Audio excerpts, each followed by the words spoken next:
राम राम हरे हरे कृष्ण कृष्ण कृष्ण हरे हरे हरे राम राम राम हरे हरे हरे कृष्ण कृष्ण कृष्ण हरे हरे हरे राम हरे राम हरे कृष्ण कृष्ण कृष्ण हरे राम राम हरे हरे कृष्ण कृष्ण कृष्ण हरे राम हरे हरे कृष्ण कृष्ण हरे राम राम राम हरे कृष्ण कृष्ण कृष्ण हरे राम राम राम हरे हरे हरे कृष्ण कृष्ण कृष्ण कुंडली कबरदारी विठ्ठल श्री ज्ञानदेव तुकाराम अवधूत चिंतन श्री गुरुदेव दत्त भगवान गोपाल कृष्ण महाराज भगवान श्रीधर स्वामी महाराज की जय जय जय रघुवीर समर्थ ओम पूर्णमिदं पूर्णात् पूर्णमुदच्यते पूर्णस्य पूर्णमादाय पूर्णमेवावशिष्यते नमः शान्ताय दिव्याय सत्यधर्मस्वरूपिणे स्वानन्दामृततृप्ताय श्रीधराय नमो नमः कृष्णाय वासुदेवाय हरये परमात्मने प्रणतक्लेशनाशाय गोविन्दाय नमो नमः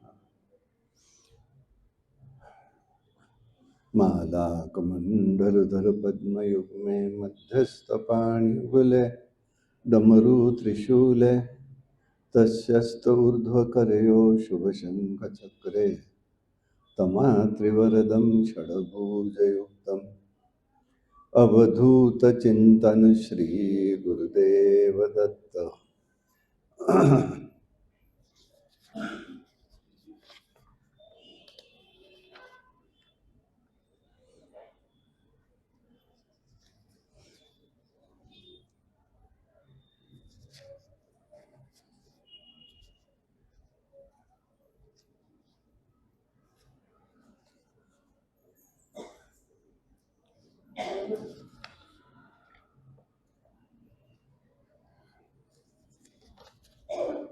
श्री गणेशाय नमः पुढे अपूर्व वर्तले ऐका 60 वर्षे वांझेशी एका कन्या पुत्र झाली परियेसा अपस्तंभ शाखेशी ब्राह्मण एक परियेसे शौनक गोत्री प्रभरेसे नाम तयाचे सोमनाथ गंगा नामे तयाची पत्नी पतिव्रता शिरोमणी वेदशास्त्र जाणे सुगुणी असती झाली उभयता अवधूत चिंतन श्री गुरुदेव दत्त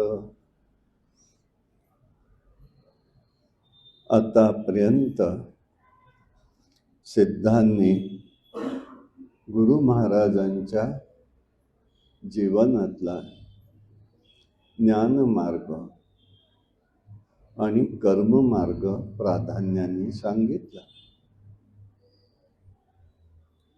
आता खरं म्हणजे मध्ये मध्ये थोडा काही ठिकाणी आलेला भक्तीचा विषय प्राधान्याने त्याच्या पुढे सांगितलेला आहे. म्हणून पहिल्यांदा आपण असं पाहू भक्ती म्हणजे काय आहे, मी भक्ती करतो म्हणजे काय आहे. आपल्याला असं वाटतं आपण कुठलीही गोष्ट केली की माझी त्याच्याबद्दलची भक्ती आहे असं समजतो आपण. समजायला हरकत काही नाही, पण ते प्रभावी नाही. अदृश्याला दृश्य करण्याचं सामर्थ्य ज्यात आहे तिचं नाव भक्ती असं आहे. अदृश्याला दृश्य करायचं आहे. आणि म्हणून मानवी जीवनामध्ये मन आणि अंतःकरण निर्मल व्हायला भगवन्मय बनण्यासाठी जी एक कला लागते त्या कलेचं नाव भक्ती आहे.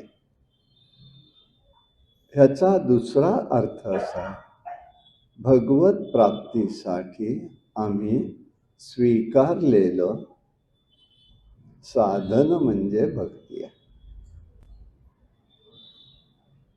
वस्तुस्थिती अशी आहे, भक्ती हे भगवंताकडून भक्ताला प्राप्त झाली पाहिजे. म्हणजे भक्ती हे प्रेम आहे. प्रेम शब्दाचा एक अर्थ आहे भक्ती. भगवंताला संत म्हणून सांगतात, तुझे भक्ती सुख द्यावे मज प्रेम. हे भगवंता, मी कसली भक्ती करणार? मी कशाची करणार?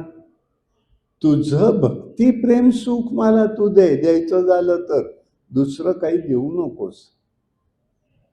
आणि ती जी भक्ती आहे भगवंताकडनं प्राप्त होणारी, आपण काल उदाहरण पाहिलं, त्या भास्कर ब्राह्मणाने 3 माणसांना पुरेल एवढंच त्याच्याजवळ सामग्री आहे स्वयंपाकाची, आणि 4000 माणसं जेवून गेली.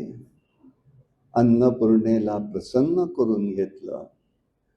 ते त्याच्या एकट्याच्यामुळे आहे का? ते भक्ती प्रेम भगवंतानी स्वामींनी दिलेलं आहे, दाखवलंय ते. एक तळमळ इच्छा ही किती दिवस मनात आहे, लोकनिंदा होते, पण आपण त्यापासून दूर जायचं नाहीये. आज आपणही कशी करतो याचा आपल्या मनाशी विचार करा. आणि म्हणून भक्तीमध्ये म्हणजे 4 प्रक्रिया असतात. दैन्याची जाणीव, माझ्याकडे काय कमी आहे ही जाणीव पाहिजे. माझी कुवत किती आहे जाणीव पाहिजे. भगवंताच्या स्वभावाचं अनुसंधान करायला पाहिजे. कशाचं अनुसंधान आहे? भगवंताला काय प्रिय आहे ते मी वागायला पाहिजे, तसं मी करायला पाहिजे. आपल्या मुखाच्या चवीसाठी गणपतीला मोदक अर्पण म्हणायचं आणि ते मला कसे पाहिजे तसे मी करायचे असा अर्थ नाहीये तो. त्याला काय प्रिय आहे ते ज्ञानदेवांनी 20 ओव्यांमध्ये त्या गणपतीचं वर्णन केलेलं आहे. ओम नमो जी आद्या, तिथे त्यांनी गणेशाचं स्वरूप मांडून तो स्वरूप त्याचं शेवटपर्यंत मांडलेलं आहे. त्याच्या हातात काय आहे, परशु काय आहे, वेद काय आहे, अंकुश काय आहे. आणि म्हणून हे अनुसंधान पाहिजे. भगवंताच्या अनुग्रहाची अभिलाषा असली पाहिजे. देवा, तुझा अनुग्रह आमच्यावरती.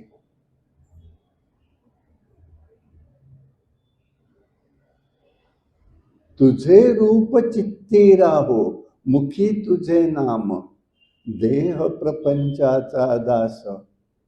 हे संत सांगतायत, मी देहाने प्रपंच करत राहू दे, पण माझं चित्त मन बुद्धी तुझ्या चरणी अर्पण राहू देत रे. हा विचार तिथे आहे फार महत्वाचा. आणि 4थी गोष्ट आहे,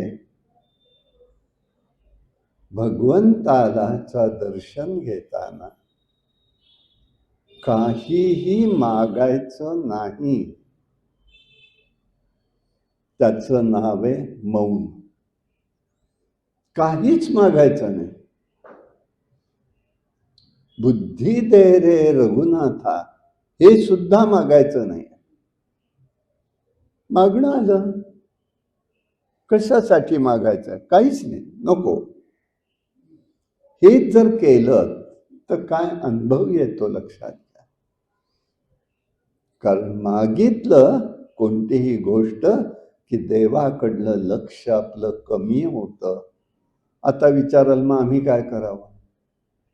आम्ही हात जोडले की मनातल्या मनात काय ना मागण्याची पाढा आणि यादी त्याच्या पुढे सादर असते, पण त्याच्याकडे लक्षही नसतं. मग आमचं आज त्याची मुद्रा कशी आहे, आज त्याचे डोळे कसे आहे, पाहता आले का? आम्ही कधी पाहिलं का? मुरलीधर कृष्ण बघायचाच असेल तर मला कधी अशी जाणीव झाली का त्या मुरलीचा नाद मला ऐकायला आला? ती तादात्म्यता झाली का त्याच्याशी? जेव्हा माझं मौन राहतं तेव्हा त्याचा नाद ऐकायला येतो, जो काही असेल तो. म्हणून हे स्वरूप मला समजलं पाहिजे, ही आमची भक्ती आहे. एका बाजूला काम खेचत असतो, दुसऱ्या बाजूला क्रोध घेऊनच जातो, चौथ्या बाजूला लोभ उभा राहतो, तिसऱ्या बाजूला चौथ्या बाजूला मोह पकडून ठेवतो आणि जीवाची ससे होलपट सुरू होते. यासाठी आम्ही काय करायचंय? आम्ही जास्तीत जास्त भावशुद्धी असली पाहिजे आमच्याजवळ. मग कर्मशुद्धी आपोआप होते. सकृदशनी कर्म नसेल वाटेल ती, परंतु ते पवित्र होतं. म्हणून गोमयाने सारवलेली भूमी ही आम्हाला नको वाटते, परंतु ती पवित्र आहे. त्या पवित्रतेच्या ठिकाणी आमचं कधी लक्ष जातंय का? आम्हाला वेदांनी धर्मानी सांगितलेलंच आहे. आणि म्हणूनच जीवाला क्रोध जाळतो, लोभही आहे, प्रवाहित करतो, काम अंधकारात ढकलून देतो. प्रत्येक जण पवित्रतेचं ढोंग करतो, अंतरंगात अपवित्र असतात. आणि यासाठी एक गोष्ट करायला पाहिजे, माझे मज येती कळो अवगुण. माझे मला अवगुण कळले पाहिजे, माझ्यात न्यूनता काय आहे. त्यामुळे आमची विवशता, समर्थता, निर्बलता समजून घेतली पाहिजे. आपल्या अज्ञानाचं ज्ञानही जाऊन ज्ञान प्राप्त झालं पाहिजे. गुरु महाराजांना, सिद्धांना भक्ती मार्गाचा प्रसार करायचा आहे. चित्ताला ज्ञान काळाचा कर्माचा प्रतिबंध असतो. प्रतिबंध संसाराची आसक्ती हे अज्ञानाचं कार्य आहे. जेव्हा संसाराची आसक्ती सतत राहते ते अज्ञानाचं लक्षण आहे. प्रखर ज्ञान झालं की आपोआप त्याची आसक्ती संपून जाते. म्हणून त्याला एक गुण आमच्याकडे करताना फार सुंदर केलेले आपल्या धर्मशास्त्राने, संतोषी राहा. याचाच अर्थ दुसरा होतो आपला की त्या ठिकाणी आसक्ती संपून जाते. काउंटर येते एकमेकाचं, एक केलं की एक आपोआप होतो. आणि म्हणून भक्ती मार्गाचा प्रसार झाला पाहिजे. लोकांची बुद्धी शुद्ध झाली पाहिजे. भगवत भक्तांची ती होत असते. चित्ताला समाधान वाटतं. आपल्या सर्वांच्या अंतरंगात असलेल्या श्रीहरीच्या कृपेने या ठिकाणी आपल्याला आनंद प्राप्त होतो. श्रवण भक्ती फार मोठी आहे. नवविधा भक्ती श्रवणाचा पहिला नंबर आहे. धर्मापेक्षा श्रवण श्रेष्ठ आहे असं सांगतायत भगवंत. भगवंत श्रीहरी श्रवणानेच प्राप्त होतात. कारण काय आहे? भगवंतानं म्हणतायत प्रविष्टो अयम कर्णेंद्र, मी कुठे जातो तर मी नामाच्या योगाने माझं नाव मीच ऐकलं तर, नाव चाललंय एक, मुखात एक, मनात एक, चित्तात एक, बुद्धीत एक, काही उपयोग नाही. नाम घेतलेलं मी मलाच ऐकायला आलं पाहिजे, ते ऐकता ऐकता मी तादात्म्य झालं पाहिजे. आणि हे जेव्हा येते तर सत्य, शुचिता, दया, निग्रह, विनय हे गुण आपोआप प्राप्त होतात. सामान्य माणसासाठी गुरु महाराज म्हणतायत, काहीही बघा, पण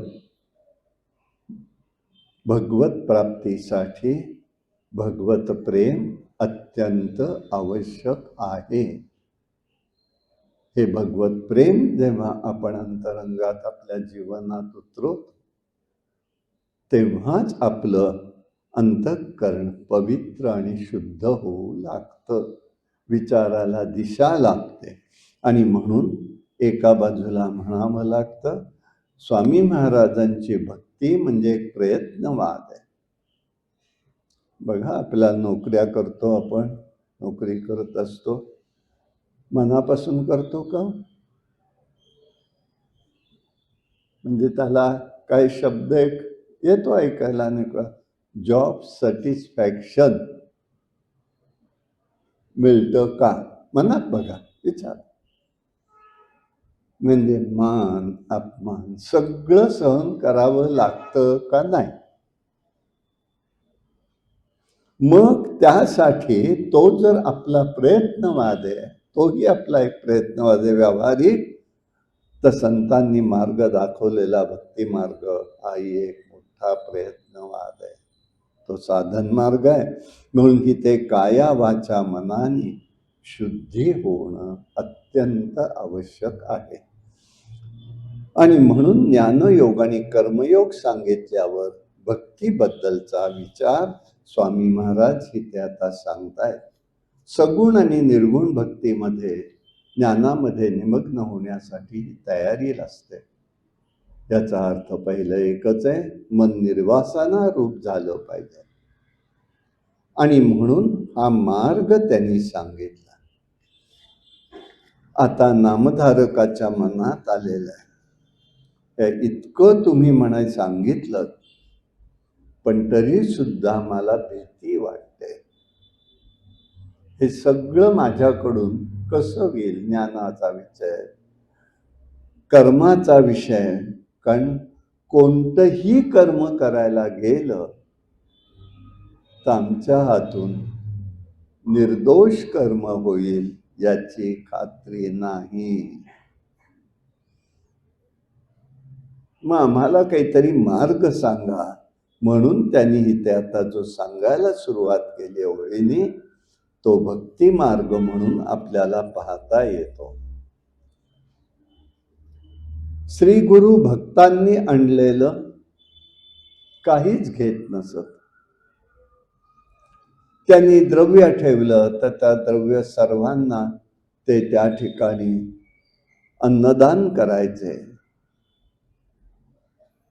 किंवा येणाऱ्यांना, धनिक असतील, शक्य असेल तर अन्नदान तुम्ही करा. गाणगापूरला राहिले होतेच, अनेक जणांना समाराधना करता आलेली होती.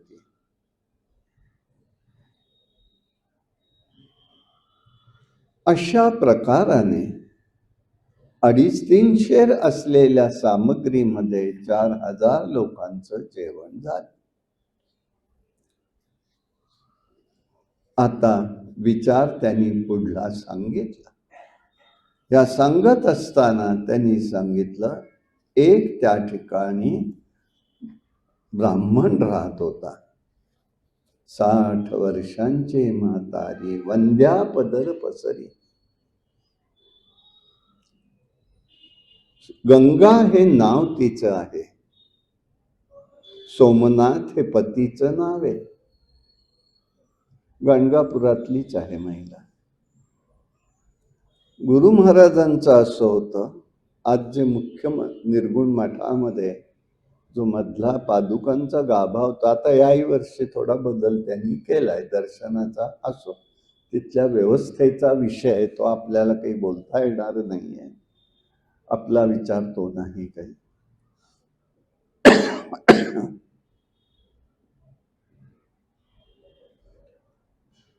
तर तिथे असं होतं, पश्चिमेच्या बाजूला इकडे उभं राहिलं तर गुरु महाराजांना ब्राह्मणेतर लोकांना दर्शन घेता यावं म्हणून एक झरोका ठेवला होता. स्वामी समोर बसलेले असायचे आणि तिथून लोक दर्शन घेत होते. आजही गाणगापुरातले जुने लोक आहेत संस्कारी, तेही आजही तसंच दर्शन घेत होते. आत्ता यावर्षी पुन्हा तिथे बदल केलेला आहे. असो, तो तिथला विषय. महिला आल्या तर त्या तिथूनच दर्शन घ्यायच्या, वंदन करायचं. आणि असं वाटेल आपल्याला की त्यांच्या लक्षात येत नव्हतं, असं काही नाही की त्यांच्या पूर्णपणे लक्षात यायचं कोण काय करतंय. तर ही जी गंगा होती, गंगा, तिथे त्यांनी एक बोलताना म्हटलं युवती, पण 60 वर्षांची गंगा युवती. त्याचं कारण असं आहे, तिला अपत्य नाहीये, पण ती आपली समाधानी आहे.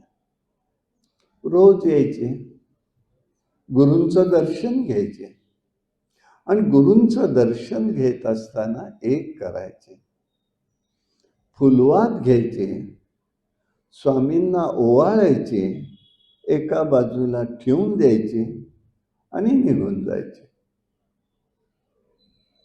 मागणं नाही, बोलणं नाही, काही नाही.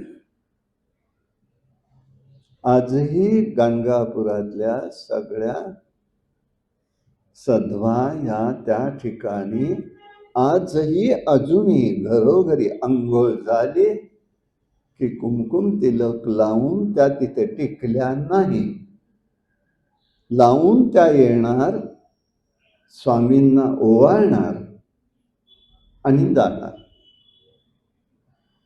रहिवासी तिथल्या अर्थ होता त्याच्यामध्ये. दिवा हा आमचा प्रतीक आहे. आणि ती आपल्याकडे काय आहे, महाराष्ट्रात एकच वात लावून यायची आहे, फुलवाती. तसं नाहीये, 2 वाती आहेत. भागवतामध्येही त्याचा श्रीधर स्वामींनी उल्लेख केले. 2 वातींचं निरांजन. पण आता तिथे निरांजन कोण ठेवणार, म्हणून ते तिथे एक ओवाळायचं. काय तिथे एखादं पदार्थ वस्तू असेल तर त्या वस्तूमध्ये ते ठेवून द्यायच्या. एक दिवस स्वामींनी विचारलं, काय ग बाई, रोज तू हे करते, काय तुझी इच्छा आहे? मनोनिग्रह आहे, इंद्रिय संयमाने, नेमाने अनुष्ठान करणं, किती गोष्ट आहे बघा महत्वाची. आणि म्हणून याच्यावरनं एकच विधान मी आपल्या पुढे मांडेल की नियम नित्य करा, एकच करा, थोडाच करा. थोडाच हा शब्द अंडरलाईन झाला, पण नेमानी चालेल हेच करा, शेवटपर्यंत आपल्या हातनं झालंच पाहिजे हा निर्धार कराल की छोटा, काहीही जास्त नाही, जो काही कराल तो. आता हिने तर एवढंच केलेलं आहे, तिला काय आहे त्याच्या संदर्भात? तिने ते केलं, शुद्ध आणि पवित्र असा व्रताचरण आहे तिच्याजवळ. शौनक गोत्र आहे, पतिव्रता आहे. अगं, ही तू रोज सेवा करतेस, काय तुला पाहिजे? आणि जणू काही ही माझी पूजा होते तुझ्याकडून. स्वामींचं काय बोलणं आहे बघा, नुसती एक वात लावणं. आम्हाला घरातल्या देवांना, महिलांना सध्याच्या परिस्थितीमध्ये साधं उदबत्ती आणि निरांजन लावणं होत नाही. एक निरांजन आहे, उदबत्ती. त्या सेवा किती प्रकाराने करायचे विचार करा.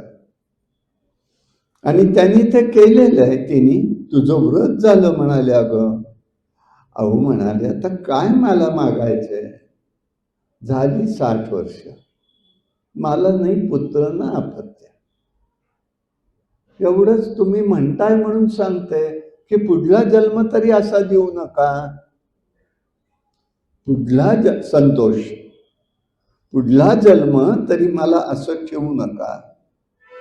शास्त्रांनी ऐकलंय मी, पुत्र नास्ते गतीर नास्ते. तर म्हणाले की अगं असं काही नाही आहे, स्वामींनी सांगितलंय असं काहीही नाही. आत्मज्ञान होणं हा पुत्रव्रत आहे.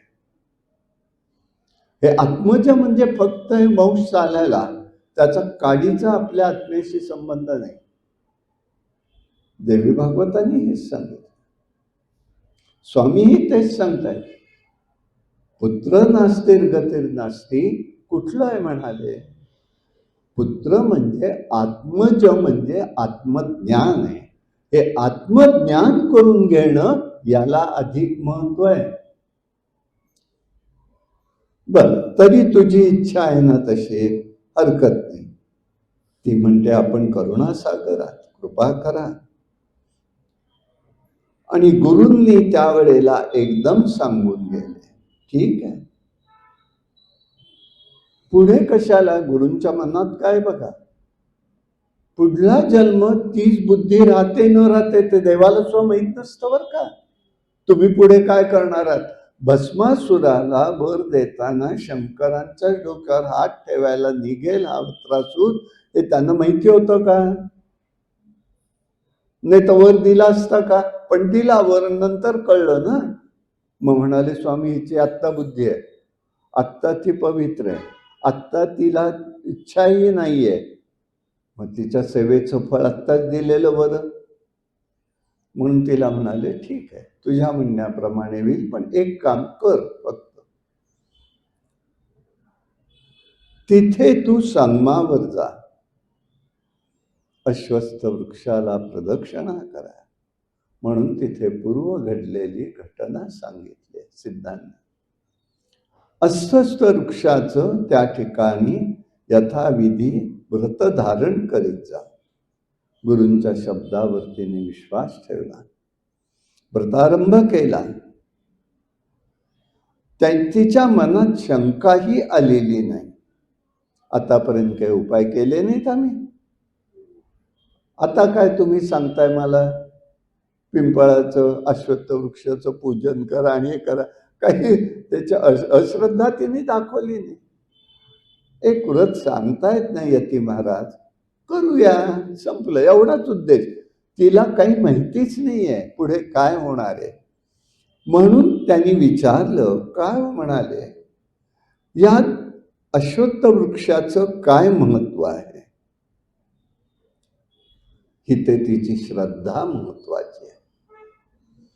त्यांनी सांगितलं, पूर्वी नारद आणि ब्रह्मदेव यांचा एक संवाद झालेला आहे, ब्रह्मांड पुराणात आलेला आहे, आणि ती कथा त्यांनी सविस्तर सांगितली.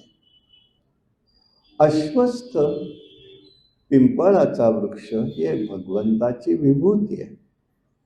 आणि म्हणून भगवद्गीतेच्या 15व्या अध्यायात म्हणताना म्हटलेलं आहे, ऊर्ध्वमूलम दशाकमश्वत्थं प्रादुरंभयम् छंदांसी यस्य पर्णानि यस्तं वेद स वेदवित्. तो देवता वृक्ष आहे. आपल्याकडे 5 देवता वृक्ष आहेत, अश्वत्थ, औदुंबर, वड, कडुलिंब आणि आंब्याचं झाड. हे सगळे देवता वृक्ष आहेत. ईश्वर सृष्टीतल्या जरी त्या जीवाला शिक्षा असल्या तरी त्या सत्वगुणातल्या शिक्षा आहेत. ते जीव सगळ्यांवर उपकार करत असतात. त्याच्यात हा अश्वत्थ भगवंताची एक विभूती आहे. पण 11व्या अध्यायामध्ये जेव्हा त्यांनी विभूती योग सांगितलाय, सगळ्यात कुठे कुठे मी आहे, त्याच्यात एक अश्वत्थ विभूती सांगतात. तो नारायण स्वरूप आहे. मूल भागात ब्रह्मदेव, मध्य भागात विष्णू, अग्रभागी शिव राहतात. पूर्व पश्चिम दक्षिण उत्तर खांद्यांवर देव, तीर्थ, सागर, गायी सर्वजणांची वस्ती आहे. पर्णामध्ये देवतांचं स्थान असतं, वास्तव्य असतं. पुण्यवान आणि देवतामय असा वृक्ष आहे. ओंकाराचा आकार, उकार, मकार या 3 मात्रा आहेत.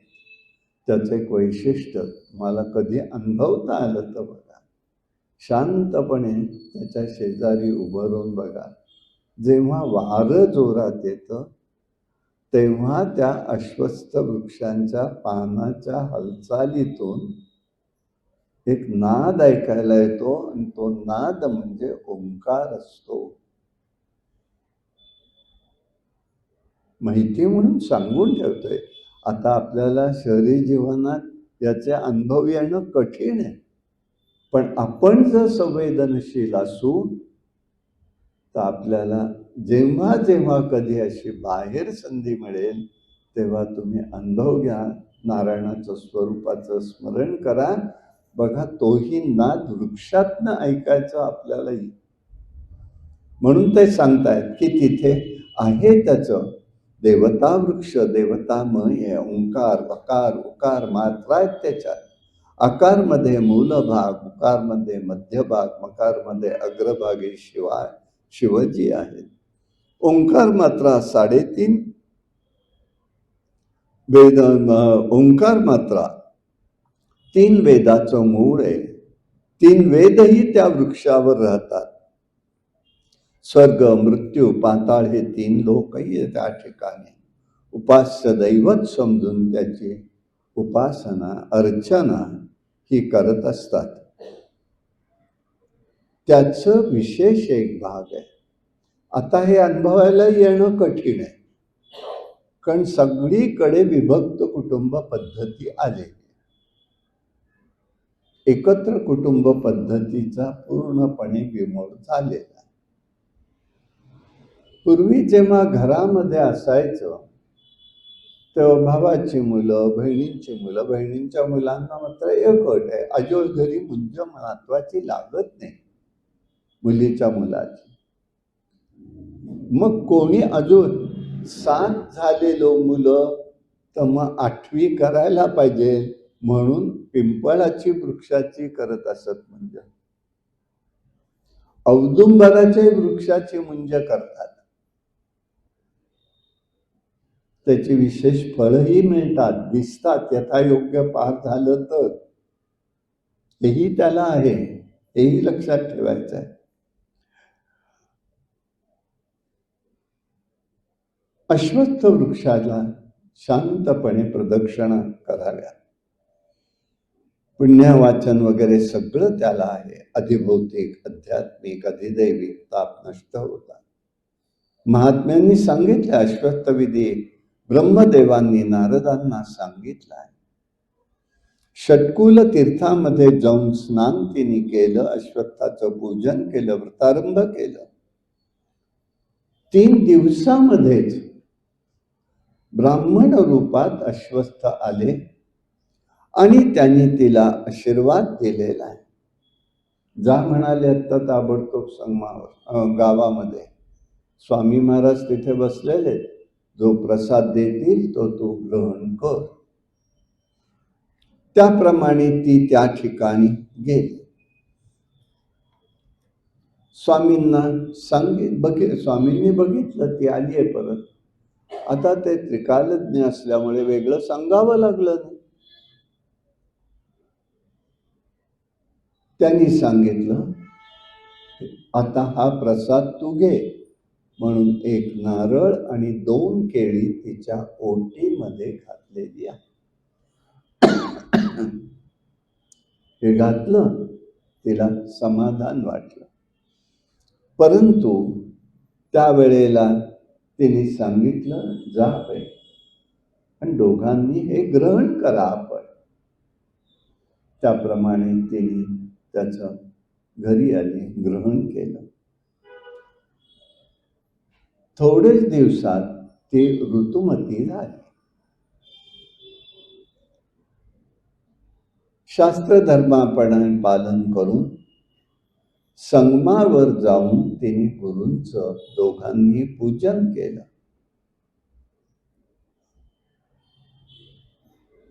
संसारी जीवाच्या भावना सत्वप्रधान असतात, पण त्या निष्कामही करण्याचं काम परमात्मा करत असतो. आधी पहिल्यांदा वासना जळून जातात, शेवटी जीव हा चिन्मयानंदावर आरूढ होतो. प्रभूचं चरित्र स्वतंत्र आहे, कोणाच्या सांगण्यावरून काही घडत नाही. इच्छाशक्ती व्यापक आहे, सर्व विधी झालेले आहे.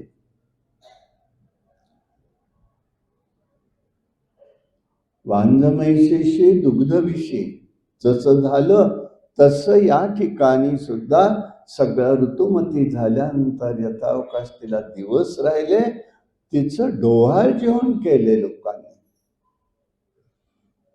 आणि म्हणून तिला म्हटलंय 60 वर्षांची युवती. झालं. आता उत्तम प्रकारे पहिली मुलगी झाली. मानवी मन खट्टू झाले. देऊन द्यायचंच होतं तर मुलगी का दिली? पुत्र होईल सांगितलं, मग मुलगी का दिली? संसारात नेहमी असंच होतं. प्रत्येक जीवाच्या ठिकाणी एक इच्छा पूर्ण झाली की पाठोपाठ दुसरी इच्छा धावत धावत येतेच.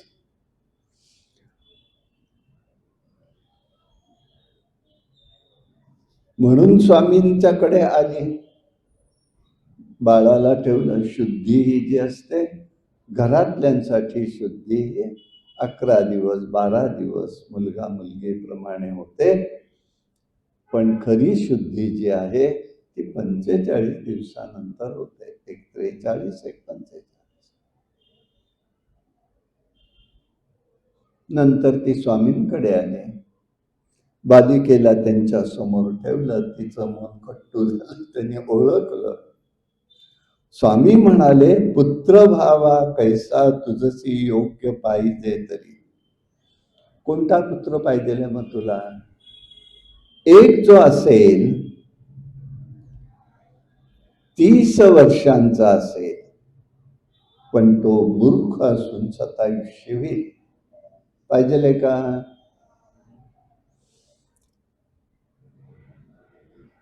पण ती सावध आहे, निदान तेवढा आपल्याला योग्य वाटतं ते करा म्हणाले.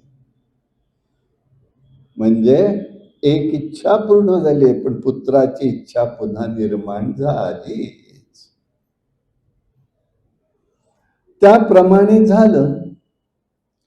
त्यांनी त्यावेळेला सांगितलं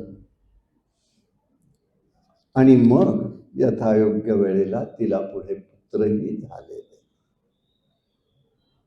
मग आता प्रश्न असा येतो आपल्याला, खरंच देऊन द्यायचं होतं तर पहिलं अपत्य तिच्या विचाराप्रमाणे पुत्रप्राप्ती का दिली नाही?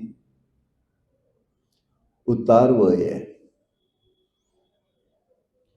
आता पूर्वीचा काळ होता, आत्ताच बोलायचं तुलना करायचं कारणच नाहीये. सगळं पलीकडे गेलेलं आहे. विवाह हे लवकर होत होते,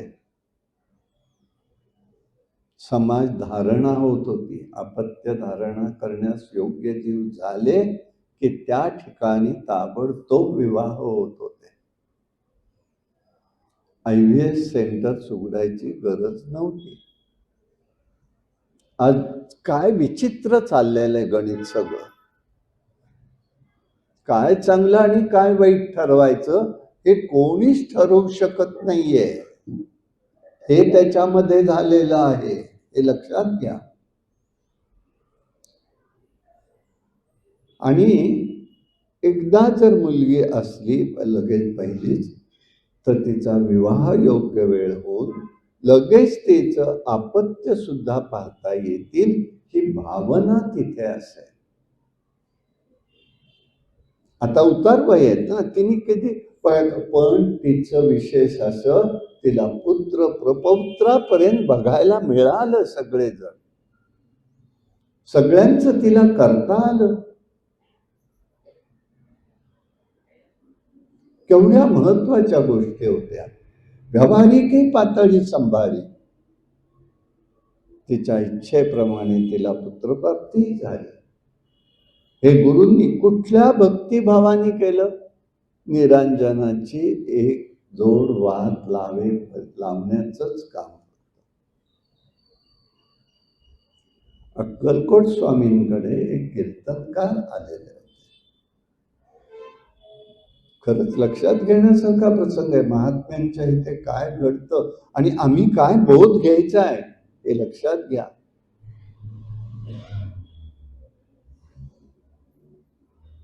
ते म्हणाले, अक्कलकोट स्वामी कीर्तनकार होते, उत्तम कीर्तन केलं,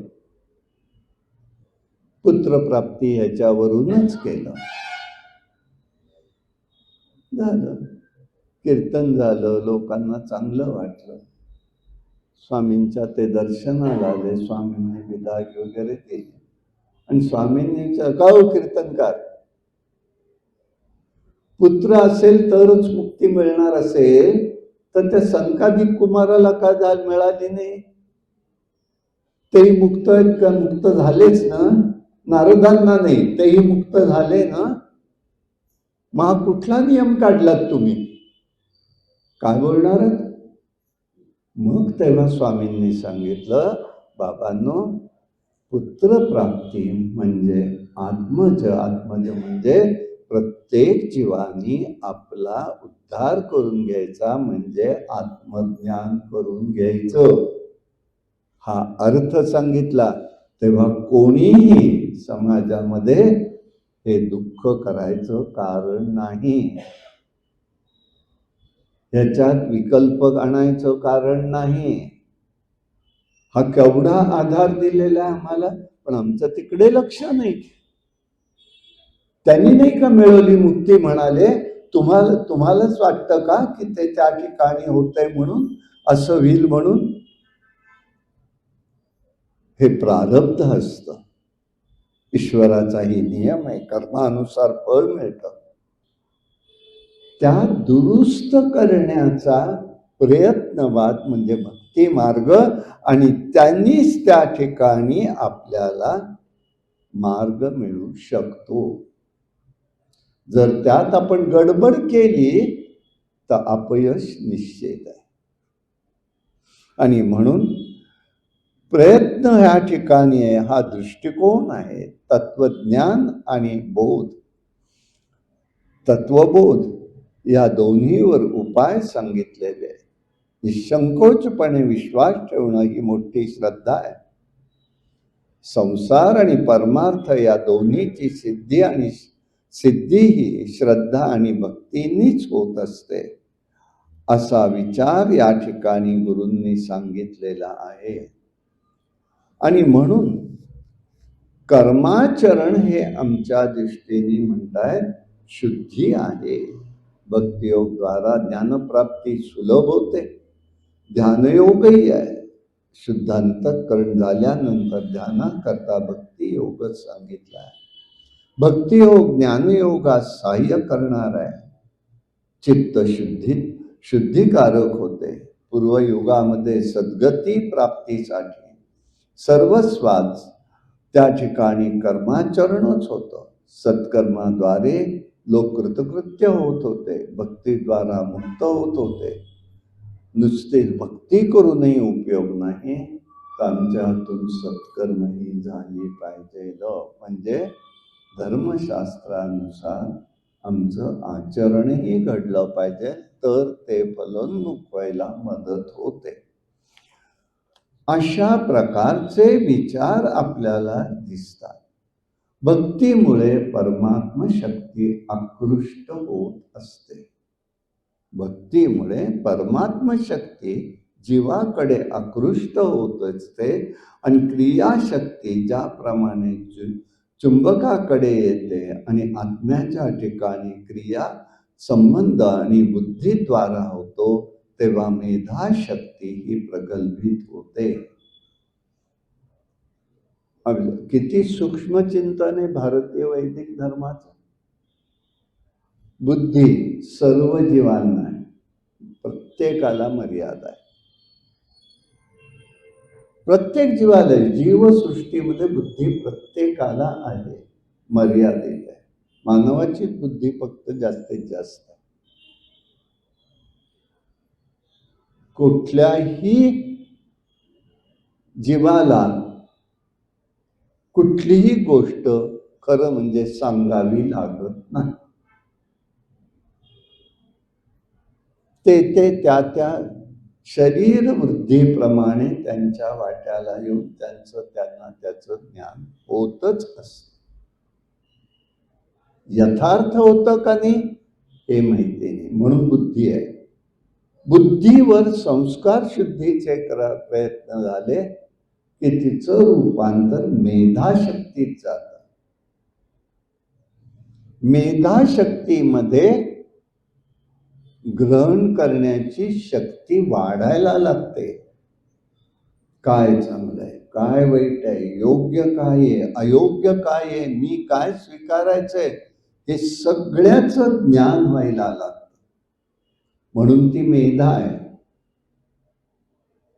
मेधेवरती संस्कार जेव्हा होतात उत्तम प्रकारचे, तेव्हा ती प्रज्ञेमध्ये जाते. एकाच अर्थाचे नाही आहेत सगळे, तिथे संस्काराचे भाग वेगवेगळे. प्रज्ञेमध्ये काव्यशक्ती प्रगट व्हायला लागते. आणि म्हणून म्हटलं जातं, कवी म्हणतात, जे न देखे रवी ते देखे कवी. ती प्रज्ञा. आणि चौथ्या संस्कारामध्ये येतं ते ऋतंभरा प्रज्ञा. ऋतंभरा प्रज्ञा ही जाज्वल्य ज्ञान आहे आणि ते अखंड राहतं. ह्या जन्मातनं त्या जन्मापर्यंत जातं. त्या जन्मात ते परत प्रगट होऊन पुन्हा ते पुढे जातं, नाही तर मुक्त तरी होतं. म्हणून ऋतंभरा प्रज्ञा. म्हणून दत्त महाराज कवीश्वरांना ऋतंभरा प्रज्ञा होती. हे सगळं स्वरूप कशात आलेलं आहे? पतंजली योगसूत्र बघा काय सांगताय. हे बुद्धीवरती होणारे संस्कार आहेत. म्हणून आमच्या सगळ्या संस्कारांना अत्यंत महत्व आहे. याला महत्व आहे त्यासाठी. आणि यासाठी यांनी हे स्वरूप सगळं सांगितलेलं आहे.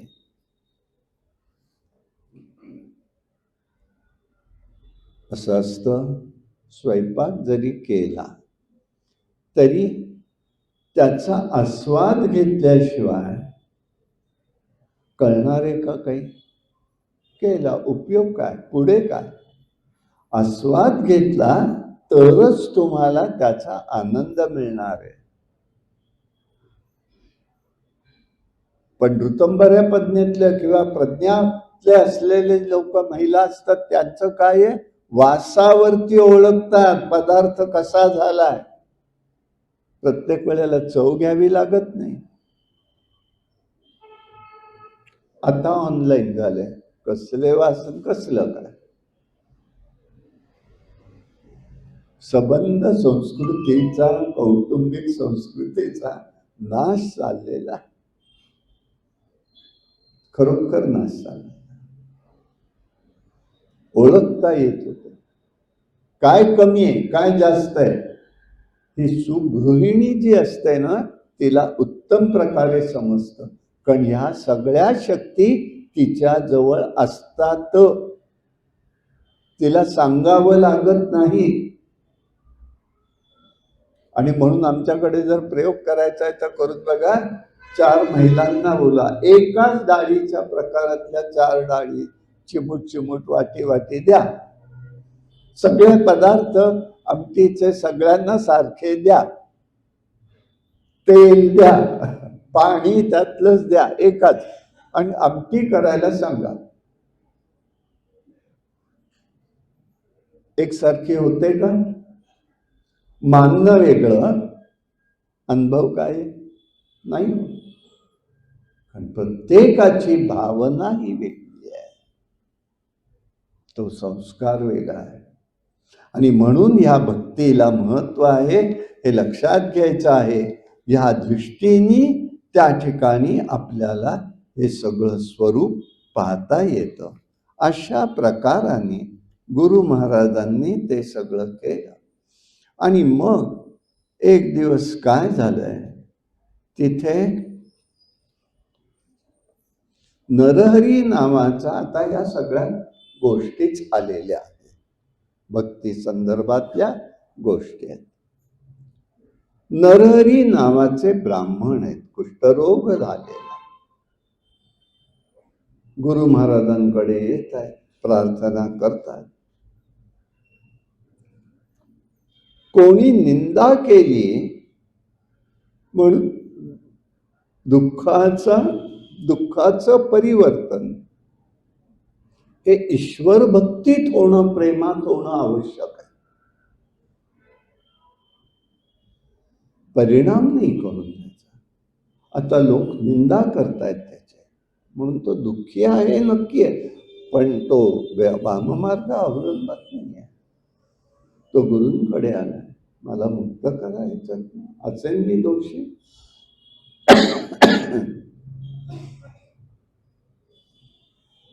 स्वामींनी बघितलं, बरेच दिवस झाले हा म्हणतोय, काही हरकत, बघू. म्हणून स्वामींनी काय केलं, एक मोडी विक्या चाललेला होता, त्याच्या डोक्यावरती औदुंबराची वाळलेली काष्ठ होती. त्या मोडी विक्याला म्हणाले, एक काष्ठ दे. शिष्याला सांगितलं, एक काष्ठ घेऊन द्या. ते काष्ठ घेतलं आणि त्या ब्राह्मणाला, नरहरीला सांगितलं, हे काष्ठ घे, तूच या संगमावरती दक्षिणेच्या बाजूला ते रो आणि काही करू नको, फक्त तिथे असलेल्या संगमाचं 2 घागरी पाणी, 2 कळशी पाणी रोज आणून घाल आणि प्रदक्षिणा कर. काय बोलाल? श्रद्धा ठेवली, करू लागला. नाठाळ लोक हसू लागले, अरे काय वाळलेलं काष्ठ, त्याला काय येणारे, कारण कसले कष्ट करतो, वेडाबिडायच का तू? अरे काही आवश्यकता नाही, काही त्याला होणार नाहीये, कशाला एवढे मोठे कष्ट घेतोस, असा विचार त्याला ते बोलायला लागले. तो काही लक्षात घ्यायचा नाही, तुझ्या रोगावर कसलाही उपाय नाही, हे अशक्य आहे, म्हणून तुला आपली काहीतरी गुरूंनी सेवा कर सांगितलं. ठीक आहे म्हणाला तो, काही बोलला नाही, गुरूंच्या शब्दावर विश्वास ठेवला आणि तो रोज हे करू लागला. श्रद्धेचं फळ किती मिळू शकतं हे बघायचं आहे आपल्याला. म्हणून पूर्व काळामध्ये एक गोष्ट घडली होती, त्याचा संदर्भ सिद्धांनी दिला. इथे विशेष एक तत्व एक सांगितल्यानंतर विचार एक सांगितला, त्याला प्रमाण म्हणून पूर्व काळात घडलेल्या घटनांचा उल्लेख केलेला आहे. की मी उगीच सांगत नाही बाबा, त्यावेळेला असं ठरलेलं आहे, घडलेलं आहे, मग आता तू करायला हरकत नाही, असा उद्देश त्या ठिकाणी, तो विश्वास ते निर्माण करतात. सिंहकेत नावाचा राजा होता, त्याचा पुत्र धनंजय होता, त्याचा मित्र एक भिल्ल जातीतील होता. सेवकांसह तो मृगयेला येत असे. वनामध्ये एक दिवस त्याला भग्न झालेलं शिवलिंग दिसलेलं. शिवपूजेची वेळ झाली, वनात आहे, त्यांनी त्या भग्नलिंगाचं पूजन केलं. बरोबर असलेल्या भिल्लांनी पाहिलं, राजा कशी पूजा करतोय, कसं काय करतोय बघितलं.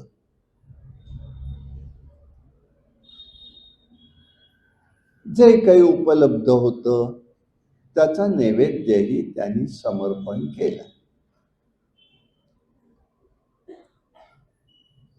त्याला तिथे शिवाला भस्मप्रिय आहे, तिथे नेमकं एक जवळच त्याला चिताभस्म दिसलं, ते त्याने त्या शिवपिंडीवरती वाहिलं आणि राजा निघून गेला. भिल्लाची पत्नी, भिल्लाचं नाव शबर आहे, त्याच्या पत्नीचं नाव शबरी आहे. त्यांनी लगेच दुसऱ्या दिवशीपासून ते शिवपूजन सुरू केले. असं बघून ठेवायचं, कुठे मिळेल तिथलं चिताभस्म आणायचं, पूजेची तयारी करायची. शिवपूजेचा एक संकेत असा आहे किंवा एक गोष्ट अशी आहे की सगळी तयारी करून बसून मगच पूजारंभ करायचा आहे. हे राहिलं, उठलं, परत आलं, परत गेलं नाही. सगळं करायचं, तयारी करायची. दही भाताचा नैवेद्य करायचा असेल समर्पण, तर अगोदर तयार करून तो तिथे तयार पाहिजे देवघरामध्ये. मग झाला की दाखवू, आता करू नाही. आणि मग त्यांनी त्याप्रमाणे केलं. रोज छानपणे चाललेलं होतं, दोघंही आनंदात होते. मिळेल तसं सगळं करायचंय. एक दिवस विचित्र परिस्थिती झाली की त्याला चिताभस्म मिळेना. पत्नी म्हणते, अहो देवाला नैवेद्याला उशीर करू नका, शिव आशुतोष आहेत, पण वेळेला मात्र पक्के. त्या वेळेला एक लक्षात ठेवा, नेमाचा अर्थ काय बर का. मी नेमाने जप करतो नाही, खरंच नाही. म्हणजे काय, ज्या वेळेला तुम्ही नियम करता, त्या वेळेला परमात्मा सुद्धा तुमची वाट पाहत असतो. ही वेळ झाली आहे, आलाय का नाही तो, ती आलेत का नाही, जप करतायत का नाही, परीक्षा असते. मग आज आम्हाला लग्न आहे,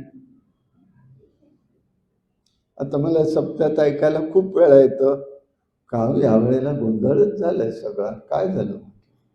अहो सगळे लग्नाचे मुहूर्त या सप्त्यात आले म्हणून नाही सप्ताह करता आला, पण तुमच्यामुळे लग्न अडणार आहे का, लग्न तुमच्यामुळे अडणार आहे का, अशी धारण आहे. हो, ते काय म्हणतील. मग घरातलं होतं पाहायला नको का, घरातलं असो बाहेर असो, त्याला एक्सक्यूज एकच, तो मानव धर्म म्हणून. घरातलं कोणी खरोखर खूप आजारी असेल तर वेळ मागे पुढे झाला काही हरकत नाही, कारण ती सेवा, रुग्ण सेवा ही ईश्वर सेवा आहे, तोही नियम आहे. बाकी गोष्टीला नाही धरायचं, मी स्पष्टच सांगतो. करा, जा. आता परवा त्यावेळेला खाली विचारलं मला की अहो म्हणाले परांनाच म्हणतात, मग अशा घरात आमच्या जवळच्या लोकांमध्ये जेवलं तर त्यांना काय वाटेल, त्याचा विचार तुम्हाला करायचा आहे का देवाला काय वाटेल याचा करायचा आहे. दुखवू नका, पण 2-4 वेळेला तुम्ही जरा गंभीर राहिला, माझ्या अनुभवातनं सांगतो. तर म्हणतात हे माणूस वेडा आहे, जाऊ दे त्याच्या नादी नको लागायला. राहा ना गंभीर, काय होत आहे. म्हणजे मी नाईलाजाने सांगतो, गंमत. माझा नियम, मी नाही खाईत आहे. कॉलेजमध्ये 35 वर्ष झाली, पण पाणी सुद्धा प्यालो नाही. योगायोगाने देवाने सहाय्य केलं. माझं कर्तृत्व शून्य, केला नेम चालवी माझा, त्याला म्हटलं तुझं तू करून दे. पण खट्याळपणा असा असायचा, हे खात नाहीत ना, म्हणून कॉलेजमध्ये रिफ्रेशमेंट सेक्शनचं मुख्य मला केलं. आणि तुम्ही खाल्ल्याशिवाय आम्ही खाणार नाही. झालं, आला का आपत? ते आम्हाला काही माहित नाही तुमचा नियम वगैरे, आम्ही तुम्हाला केले, तुम्ही ते बघायचं तर मग आम्हाला द्यायचं. आता काय करायचं प्रश्नच होत सगळे. बरं, नोकरी सोडून द्यावी तर ते धारिष्ट नाही माझं झालं, खरंच झालं नाही. मला अनेक जणांनी म्हटलं, म्हणे मोठमोठ्या महात्म्यांनी, समाज त्यांना महात्मे म्हणत होता, अशा लोकांचं तुझा काही देवावर विश्वास नाही का म्हणून तो आपला नाही सोडत आहेस? काही त्रासाच्या गोष्टी होत्या रिझर्वेशन संदर्भात, कशाला एवढं करत बसायचं, दे सोडून, त्या कृष्ण बघेल, देत बघते. आमचा व्यवहार हा उपजीविका आहे त्यांच्यावर, त्यांनी सहाय्य करायचं आहे, पण त्यांच्या मागे आभार नाही, आपलं प्रारब्ध आहे. ही एक धारणा चुकीची असेल, मान्य, त्याच्यात मी काही म्हणत नाही, पण निभावलं देवाने. मग मी काय करायचो माहितीये का, दोघांना फितवून ठेवलं होतं प्राध्यापक. तुम्ही बघायचं काय आहे काय नाही ते सांगायचं, आणि तुम्ही सांगितलं की मी सांगणार हो. मग लोकांनी विचारलं तर मी हो सांगणार आहे बरं का, पण ते माझ्या हो मध्ये तुम्ही दोघं असणार आहात. तुम्ही काही तसं बोलायचं नाही, देणार नाही मी काही त्याच्याबद्दल, पण माझ्यासाठी हे करायचं. पण होते तसे दोघं, त्यांनी मान्य केलं. ते काही दिवसांनी कळलं की हे प्रकार असा होत, पण देवांनी निभावलं. होत, आम्ही मार्ग काढायला पाहिजे. आणि आता म्हणालात म्हणून सांगतो, आता म्हणालं ना कोणी, आता तर काय बफेलो पद्धतच आहे, जेवण म्हणजे ते बफेलो. म्हणजे नाईलाजाने मला ते दत्त जयंती करायला कोणी कामं करायलाच नाही. आता माझ्याच्याने होत नाही, होत होतं तेव्हा पंक्तीच्या पंक्ती उठवल्या, पण आता माझ्याच्याने होत नाही, माणसंच नाही, म्हणून ते स्वीकारायला लागलेली गोष्ट. देवाला क्षमा माग. अशामध्ये कोण कुठे काय जेवतंय कोणाला पत्ता असतो? जेवला का? जेवलो. काय बिघडलं सांगायला? फार छान झालं हो, नसलं तरी बोला ना, तुम्हाला तुमचा नियम पाळायचा आहे ना. मग हे केलं तर नाही हो, काय वाटेल? त्यांचा वाटणेशे का देवाला वाटणेशे का माझ्या तपस्येचा आहे? मार्ग सांगतोय. करायचंच असेल तर, मोडायचंच असेल तर त्याला काही अर्थ बोलायचंच नाही, काय ते तुमचं तुम्हाला मार्ग. आणि म्हणून त्यांनी काय केलं बघितलं, उशीर होईल नैवेद्याला. मग तिने सांगितलं असं करा ना, अहो देव आज आहे उद्या नाही. देवाची पूजा, भगवंताची पूजा, शिवजींची पूजा राहायला नको. नैवेद्याला उशीर झाला तर आपल्याला दोष नको, कर्म शुद्ध झालं पाहिजे. असं करा, मी तर आपल्या झोपडीत जाऊन झोपते आणि तुम्ही बाहेरनं ती पेटवून द्या, तेच जे चिताभस्म येईल ते देवाला लावा. हा म्हणाला नाही बाबा मी करणार नाही. तिने सांगते, प्राणी शरीर काळ मृत्यूचं भक्ष असतं. आत्मा वेगळा आहे, शरीर वेगळं आहे. नियमाचं काय झालंय बघा, ते तिला ज्ञान झालंय. पती आणि पत्नी देहानी जरी ब्रह्म एक असले म्हणून अर्धांगी म्हणून भिन्नत्व कल्पना सोडून द्या, ब्रह्मस्वरूप बघा. शेवटी त्या बिल्लानी तिचं म्हणणं ऐकलं, तिचं त्यांनी झोपडी त्या ठिकाणी अग्निस्वाधीन केली आणि त्यांनी ते चिताभस्म झोपडीच्या इथलं घेतलं आणि तो पूजेला बसला. पूजा करता करता इतका तादात्म्य झाला की त्यांनी नेहमीसारखे हाका मारले, अगं शबरी नैवेद्य आणतेस ना? तोच ती धावत आली आणि तिने तो नैवेद्य समर्पण केला. मग तो अगं तू आलीसच कशी? कुठे तुम्ही काहीच केलं नाही. मला तिथे इतकं गार वाटलं की मी झोपून गेले, हा माझा दोष आहे, तुम्हाला हाका मारायला लागली, न हाका मारता मी नैवेद्य द्यायला पाहिजे होता. भावना दोघांच्या कशा आहेत इकडे लक्ष द्यायचं. आणि मग त्यांनी त्या ठिकाणी भगवंताला प्रसन्न करून घेतलंय. असं आहे, जयामनी जैसा भाव तया तैसा अनुभव आहे. म्हणून तिथे सिद्ध सांगतायत, मंत्र, तीर्थ, द्विज, देव, ज्योतिषी, वैद्य यांच्यावर जर श्रद्धा असेल तरच तुम्हाला त्याचं फळ मिळतं, अन्यथा मिळत नाही. आपल्याकडे असेच पेशंट दिसून येतात की पूर्णपणे असाध्य रोगावर असून सुद्धा 10-10 वर्ष त्यांचे आनंदात चाललेले आहेत आणि गेलेले. पूर्ण एकमेव भगवंतावरची श्रद्धा. हे विशेष असतं. तुम्हाला कोणाला आठवत असतील तर, आता नाही आहेत त्या म्हणून सांगतो, परांजपे बहिणी म्हणून इथे यायच्या. अशा आज जशा ह्या वसुधा भाटवडेकर करतात तसंच त्यांचंही काम होतं. मला वाटतं त्यांनीच त्यांच्याकडनं तो संस्कार घेतलेला आहे सगळा. आणि झालं, दत्त जयंतीच्या एका काळामध्ये त्यांना कॅन्सर डिटेक्ट झाला. निर्णय केला, बघितलं, एक दिवस एक झालं, इथनं थोडी उदासीनता सगळ्यांच्याच घरी तीच 2 अक्षरी शब्द. श्रद्धा किती काम करते हे मला सांगायचं.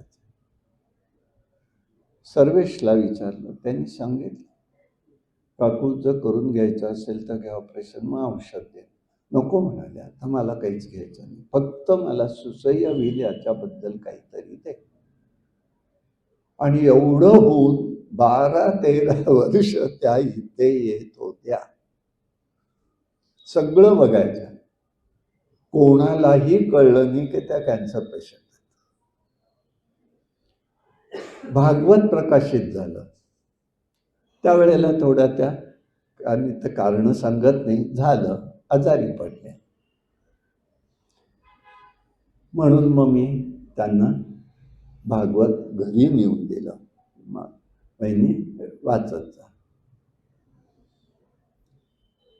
पुन्हा घरी दवाखान्यातनं आल्यानंतर पुन्हा बिघडली, वाचायला सुरुवात झाली आणि बिघडले. काय तो प्रारब्धाचा भाग. पुन्हा त्यांना दवाखान्यात ठेवलं. डॉक्टरांनी सांगितलं, त्या म्हणाल्या, मी काहीही करणार नाही, तुम्ही कितीही सांगा, एक औषध द्यायला परवानगी द्या, तेवढंच घेईन, बाकी काही घेणार नाही. चालू राहिलं. 8 दिवसांनी पुन्हा घरी आल्या. मला फोन, म्हणाला, सर मी एक सांगते, मी घरी आले बरं का, पण मी कशामुळे आले ते मधले शब्द काही सांगत नाही. म्हणाल्या, मी देवाला बजावलं, तुझी सेवा ही भागवताची आहे. हे भागवत मी इतके वर्ष ऐकले, आता वाचायला मला त्यांचं मिळतंय, वाचून झाल्याशिवाय न्यायला आलास तर बघ, मी येणारच नाहीये. आणि आश्चर्याची गोष्ट, त्यांना सांभाळायला केअरटेकर बाई ठेवली होती. त्या बाईला त्यांनी विचारलं, हे तुला वाचता येतं का ग? येतो. मग मला हे करता करता एक काम कर, ते प्रवचन आहे ना रोजचं 1 दिवसाचं, ते तुम्हाला वाचून दाखवायचं. 1 दिवस झाला, 2 दिवस झाले, 3 दिवस झाले, 4थ्या दिवशी म्हणून, आजी आपण जरा जास्त वाचू का हो, आपण आपलं वाचन होईल लवकर. हो म्हणाला, काय हरकत, तुला येत असेल तर, पण हे कामं सोडून करू नको, तुझं हातावरचं पोट आहे. मग म्हणाला, चालेल. सगळी कामं करून येताना मी जास्त वाचते. त्यातनं त्या बऱ्या झाल्या, घरातल्या घरात हिंडू लागल्या. आणि गमतीचा भाग, लगेच घरातल्यांनी त्यांना काढलं, त्या बाईंना, की आता ती बरी आहे. लगेचच्या लगेच त्या स्वतः वाचायला लागल्या. पण ती बाई आली आजी, मी एक सांगू का, मला खूप गोडी लागली आहे. ती अशी कामं करणारी महिला, गोडी वाटते मला. मी फक्त येऊन वाचून गेले तर चालेल का? अगं चालेल नाही, ये तू बस वाचत जा. आणि अहो ती वाचू लागली, संबंध ग्रंथ वाचून झाले. आणि आश्चर्याची गोष्ट, ग्रंथ वाचल्यानंतर दत्त जयंती आली, गुरुचरित्राचा आपण जे करतो ना ते पाठ केले त्यांनी घरात बसून, इथे आपले त्यांच्या घरात.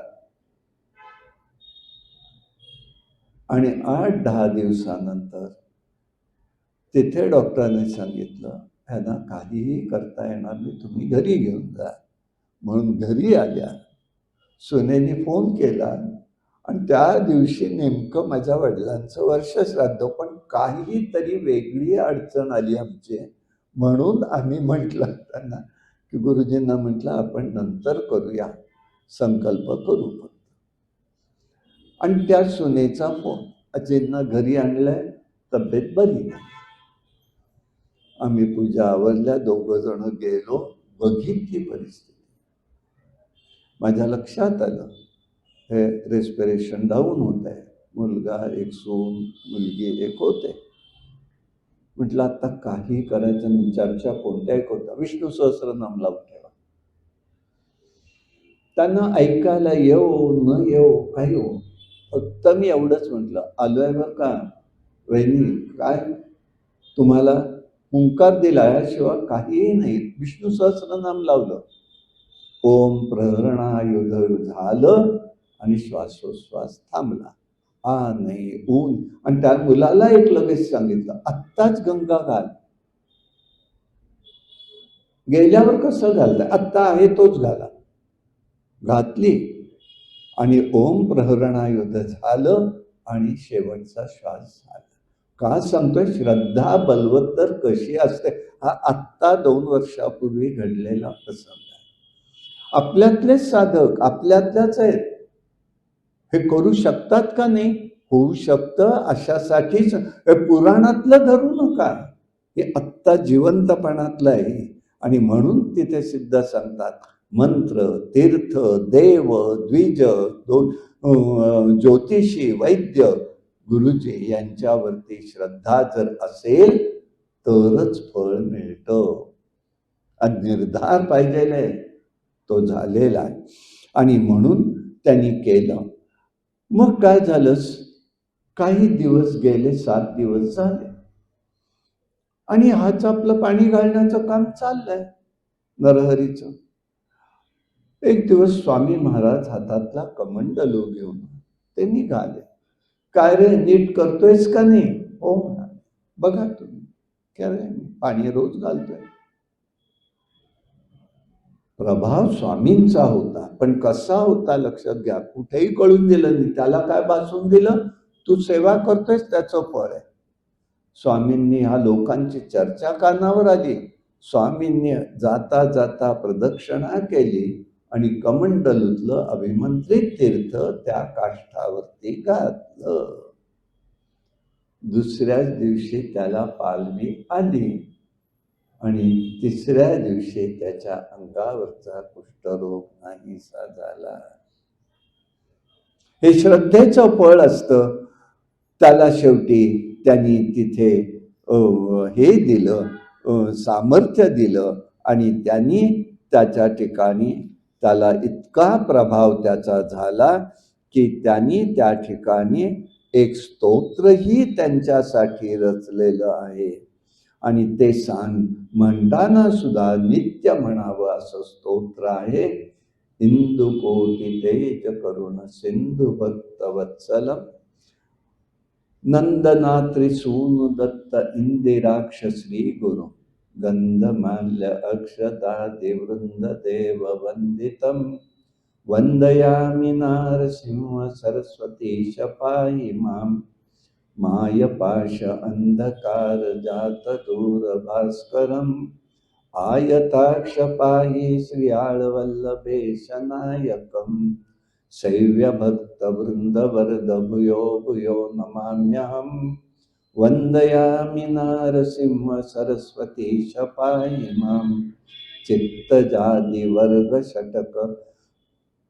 वर्गषटक कर्म वारणाकुशं तत्त्वसारशोभितात्मदत्त श्रीयाळवल्लभम् उत्तमावतारभूतकर्तुभक्तवत्सलं वन्दयामि नारसिंह सरस्वतीश पाहि मां व्योमवायुतेज आप भूमिकर्तुर्मीश्वरं कामक्रोधमोहरहित सोमसूर्यलोचनं कामतार्थदातृभक्तकामधेनु श्रीगुरुं वन्दयामि नारसिंह सरस्वतीश पाहि मां मण्डलीकमौलिकमार्तण्डभासिताननं वन्दयामि नारसिंह सरस्वतीश पाहि मां वेदशास्त्रस्तुत्यपाद आदिमूर्ति श्रीगुरुं नादबिन्दुकलातीत कल्पपाद सेव्यं सेव्यभक्तवृन्दवरद भूयो भूयो नमाम्यहं वन्दयामि नारसिंह सरस्वतीश पाहि माम् अष्टयोगतत्त्वनिष्ठतुष्टज्ञानवारिधिं कृष्णवेणीतीरवास पञ्चनदी संगमं कष्टदैन्यदूरीभक्तकाम्यदायकं वन्दयामि नारसिंह सरस्वतीश पाहि मां नारसिंह सरस्वती नाममौष्टिकं पदं हारकृत्य शारदेन गंगाधरवात्मजं धारणीकदेव दीक्ष गुरुमूर्तितोषितं परमात्मानन्द श्रिया पुत्रपौत्रदायकं नारसिंह सरस्वतीश अष्टकं च यः पठेत् घोरसंसार सिन्धुतारणाख्यसाधनं सारज्ञान दीर्घ आयुरारोग्य आदि संपदं चारुवर्ण काम्य लाभ वारंवार यज्जपेत अवधूत चिंतन श्री गुरुदेव दत्त. अशा प्रकारच्या स्तुती तो करू लागला आणि त्यांनी भगवत शक्ती आकृष्ट झाली. त्याला पुढे योगेश्वर म्हणून नाव देण्यात आलेलं आहे. विद्यासागर सरस्वती अशा प्रकारचं त्यांनी उपासना केली. त्या ठिकाणी पुढे यती झालेला आहे. मोठा गौरव आहे. वेदशास्त्र संपन्न झाले. शुद्ध भक्तीचं फळ त्या ठिकाणी सांगितलं ते तात्काळ त्या ठिकाणी मिळत असतं आणि म्हणून या ठिकाणी आपणही त्याचा चिंतन करायचं आहे. कारण परमात्मा तत्व म्हणजे दत्तात्रेय हे एकच आहेत, पण अनेकत्वाने ते भासत असतात हे लक्षात घ्यायचं आहे. अशा प्रकारचं हे स्वरूप आहे. पुढे नामधारक म्हणाले, माझ्या पूर्वजांनी गुरुसेवा केली, ती कशी केली मला सांगा. तेव्हा गुरु सिद्धांनी सांगितलं, सायनदेव वासर गावामध्ये, नांदेडपाशी हे गाव आहे, तिथे त्यांचे मागच्या अध्यायात आपण पाहिलेलं आहे. तिथे त्यांची भेट झालेली होती आणि तिथे त्यांना म्हणाले, ते पुढे तुझी माझी भेट जवळच होईल. त्याप्रमाणे ही वेळ आली आणि ते तिथे येऊन राहिले. त्यांच्या कानावर स्वामींची कीर्ती गेली. ते बघायला आले. अरे हेच ते स्वामी म्हणाले. गाणगापूर जवळ कडगंजे नावाचं गाव आहे, तिथून ते आलेले होते. आणि मग त्यांनी त्या ठिकाणी पाहिलं. मग त्याला म्हणाले, गुरु महाराज आता मी वाटतं तुम्ही म्हणालात तरी जाणार नाही, मी राहणार. अरे गुरुसेवा अवघड असते, असं करू नकोस, तुझा प्रपंच आहे अजूनही. बर त्यांनी पूर्वी पाहिलेलं आहे. काय पाहिलेलं आहे? पोटशूळाने द्विज तडपडता. पोटशूळ असताना त्या माणसाचं व्याधी कमी केले, इतकं सामर्थ्य त्यांचं आहे. मग मला संसारात का अडकवता, मलाही सोडवा ना, त्यातनं मला सेवा करू दे. ठीक आहे. मग मला त्याचं धैर्याची परीक्षा पाहिजे म्हणून त्यांनी एक केलं का. काय केलं की त्याला सांगितलं, पाऊस अचानक खूप झाला तिथे संगमावर गाणगापूर, पुष्कळ झाला. थंडी वाजायला लागली, गारठा पडला. मग यांनी काय केलं, गुरूंनी सांगितलं, जा बाबा निर्गुण मठामध्ये गावात जा आणि तिथून थोडा विस्तव घेऊन ये. कारण जवळ तिथे काही नाही, निर्जन होतं त्यावेळच्या काळात. आत्तासारखं भरलेलं गणगापूर संगम नव्हता. आणि इकडे तिकडे बघू नकोस, हे बजावलंय त्याला. बर म्हणाल. चिंतन करत तो संगमावरनं गावात गेला. अंधार सगळा, पण मध्ये मध्ये प्रकाश पडायचा. लक्षात आलं नाही त्याच्या, पण प्रकाश दिसतोय की चालायचं, प्रकाश दिसतोय की चालायचं, असं करत मठात गेला, विस्तव घेतला, निघाला. मानवी मन कसं गडबड करणार असतं बघा. नको करू म्हटलं की करायची बुद्धी होते. काय करावं याला खरंच उपाय कोणाकडे नाही, देवाला नाही ना आपल्याला. त्यांनी इकडे तिकडे पाहिलं. थोडा पुढे आल्यावर एकदम त्याला 5 फण्याचे दोन्ही बाजूला नाग दिसले. त्यांच्या डोक्यावरती मणी, त्या मण्याचा प्रकाशात त्याला आणत होते. संरक्षक म्हणून ते होते. पण यांनी पाहिल्यामुळे ते गुप्त झाले. आणि हा घाबरला आणि धावत पळत विस्तव घेऊन आला. येतोय तो संगमावरती, त्याला एकदम वेदघोष ऐकायला यायला लागला. ही काय भानगड आहे? बघतोय तर हे 2 सर्प. मी म्हणाले, आम्हीच त्याला सुद्धा संरक्षणासाठी पाठवले होते. संबंध निसर्गावर सुद्धा कशी स्वामींची मात होती. त्यावेळेला त्यांनी पाहिलं.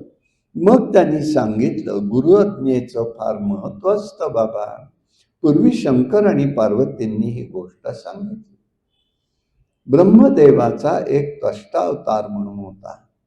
त्वष्टा होता, व्रतबंध झाल्या विद्यार्थ्यांसाठी तो गुरूंकडे गेला. पावसाळ्यात गुरूंनी पर्णशाळा बांधू लागले. शिष्याला सेवा करावी म्हणून सांगितलं. गुरूंनी सांगितलं, मला पक्कभर बांधून दे. गुरुपत्नीने सांगे, मला नेमकी अंगाला चोळी बसेल अशी कंचोळी दे, पण ती शिवलेली नको. ते विणकामही त्याला नको. मुलीने सांगितलं, खेळण्यातलं हस्तिदंताचं घर दे, ताटक नावाचं कर्णफूल दे. गुरुपुत्रांनी सांगितलं, पायात पादुका पाहिजे, पण त्याला चिखल लागू नये असं सांगितलं. गुरुसेवा हे सगळं करायला लहान होता. कर्तव्य समजायचा, पण विचार करून बाहेर पडला. गोरवनात गेला.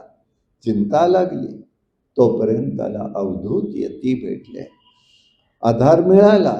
त्यांना शरण गेला. असं मला गुरूंनी सांगितलं, मी काय करावं? मग ते म्हणाले, चल तू माझ्या बरोबर. म्हणून ते घेऊन गेले. ही कथा सगळी ब्रह्मांड पुराणात आहे, तशीच ती काशी खंडातही आहे. मग त्याच्याबरोबर त्यांनी त्याला काशी क्षेत्रात आणलं. त्याला काहीच माहीत नव्हतं. त्यांनी सांगितल्याप्रमाणे त्यांनी गंगा स्नान केलं, पूजन केलं. सगळं सविस्तर सांगताय. आणि त्या यतींच्या आधाराने त्यांनी या सगळ्या गोष्टी मिळवलेल्या आहेत. विश्वकर्मा मग त्याचं नाव ठेवलेलं आहे. असा हा विश्वकर्म्याची निर्मिती याच्यामधून झाली. आणि आता तो सगळं निर्माता आहे.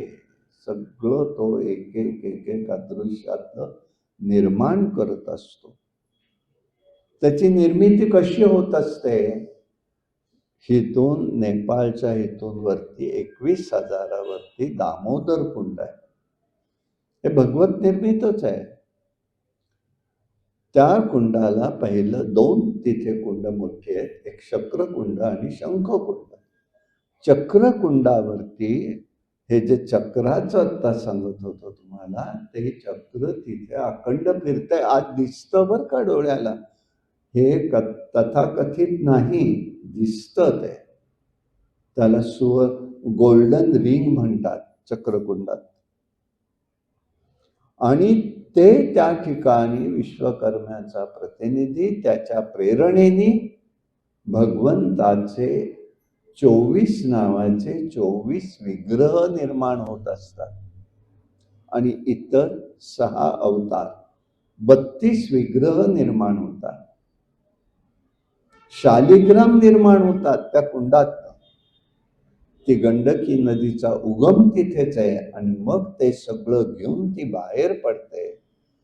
परंतु काही लोकांच्या भाग्याने, भगवंताच्या इच्छेने त्या ज्या मूर्ती असतात त्या आपल्याला भक्तांकडे प्रगट होतात.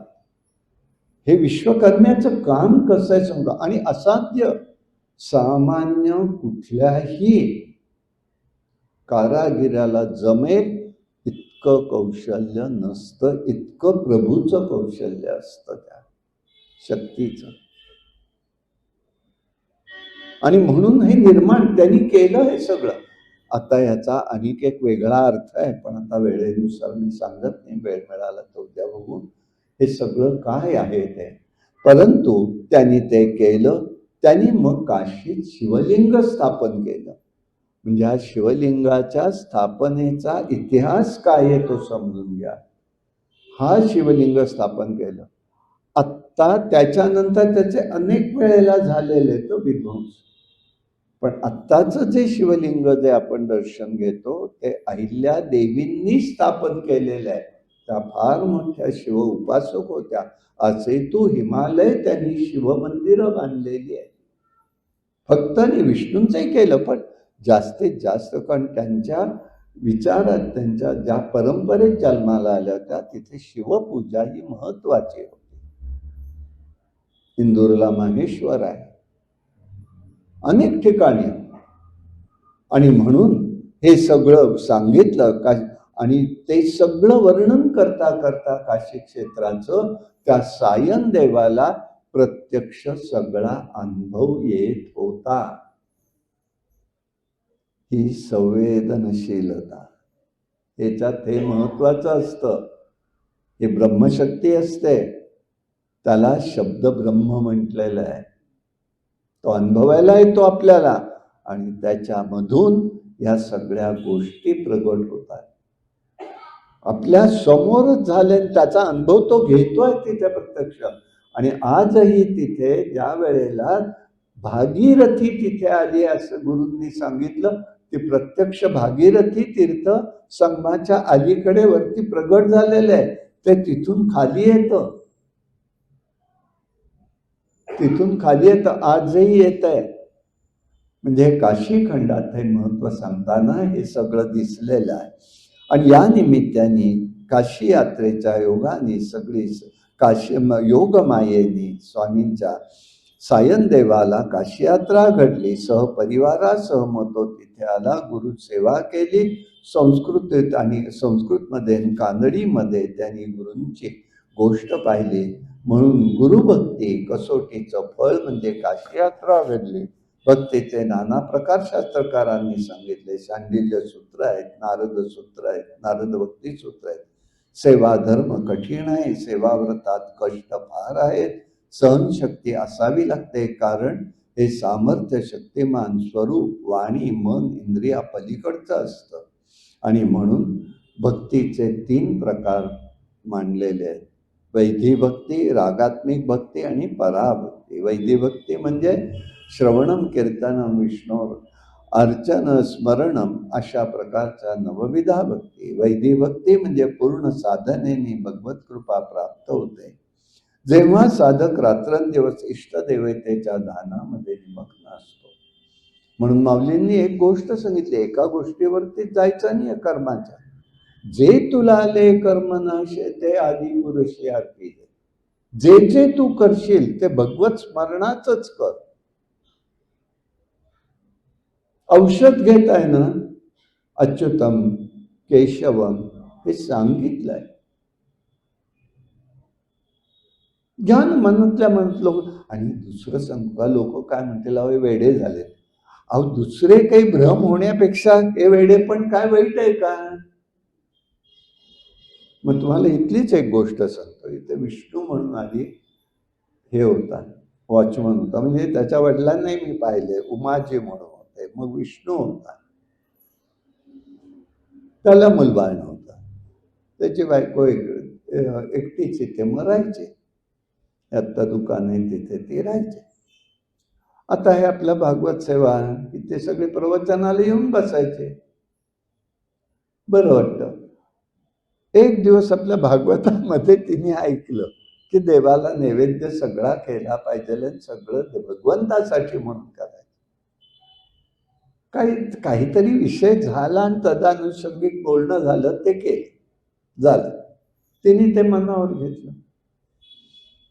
बरं, तेव्हा त्या हरिश्चंद्र गडकरबाई नाहीत का, तुम्हाला माहिती आहेत ना पटवर्धन, हरिश्चंद्र गडकरबाई याच्या त्या, आणि इथे ती सगळे आपल्या मंदिरातही येत होत्या.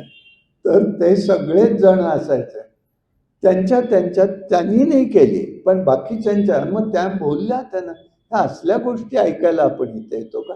काय ती बाई खवय्या, अहो सगळं ती करते, रोज एकटी खाते. आता तिचं ती करते, तिचं ती खाते, काय बायकांना गरज पडली आहे का? पण नाही. त्या बोलल्या. मग मला म्हणाला, काय करू मी, मला नको ते ऐकायला लागतं. म्हटलं काय झालं, माझं चुकलं का काही? नाही हो म्हणाले. मग तेवढ्यात ते विष्णूंची बायको आली. म्हणाले, अजित भाऊ, मला की नाही खूप आनंद वाटायला लागलाय, मी एकटी असले तरी मी आनंदात आहे. म्हटलं काय झालं? काही नाही म्हणे, गेल्या वर्षी तुमचं ऐकलं आणि तेव्हापासून रोज एक केलं, कृष्णाचा फोटो आणून ठेवला आणि त्याला रोज मी समर्पण करते, डावी बाजू उजवी बाजू, आणि येईल त्याला तो मी पदार्थ देते की हा माझ्या कृष्णाचा प्रसाद घ्या. मला पाहिजे तेवढा एक एक घास खाते मी, पण मला त्याचा आनंद मिळतो. हा विठ्ठल आला ना, तो हा इतर कोणाकडेही जेवत नाही, तो तिच्याकडे घ्यायचा. तो म्हणायचा ती प्रसादाचा, काय त्याला गोडी असते. म्हटलं तू असाच आहेस. नाही म्हणाला, खरंच गोडी असते. मग मला एक कारण कळलं की हिचं भावना काय, ह्या काय संस्कार होऊ शकतो, आणि काय होतं, हे परिवर्तन आहे, हे परिवर्तन आहे.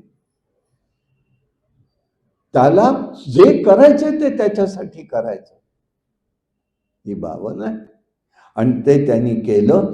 अशा प्रकाराने निमग्न असतात हृदय कमळ विकसित होतं. तैलधारेप्रमाणे निरीच्छन्न अविश्रांत अपूर्व असा मृतमयी प्रेमधारेने त्या ठिकाणी प्रवाह वाहू लागतो. प्रेमधारेचा मधुर आस्वादाने परिपूर्ण तृप्तता होते. भगवंताच्या हृदय कमळामध्ये विराजमान होऊन तिथे निरंतर आत्मरती, आनंद आणि शांतीचा उदय होतो.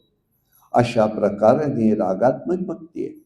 मग पुढे भावामुळे मात्र भगवंताविषयी जर पाहिलं तर त्या ठिकाणी अपूर्व रसाचा स्वाद येतो, प्रेमाचा अनुभव येतो, आणि भक्ताच्या हृदयात आनंदाचा आणि शांतीचा उदय होतो. या भक्तीचं नाव पराभक्ती आहे.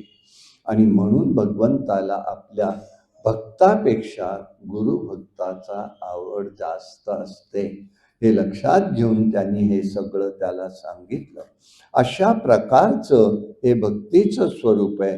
मग दुसऱ्या भागात सुद्धा काशी यात्रा, पंचकोशीची काशी यात्रा करण्याचा प्रघात आहे. रामानी काशी यात्रा करताना पंचक्रोशीची स्थापना करून ती काशी यात्रा केली. आवराट उरकात नका रे जाऊ काशीला, जा, सगळं शांतपणे बघा.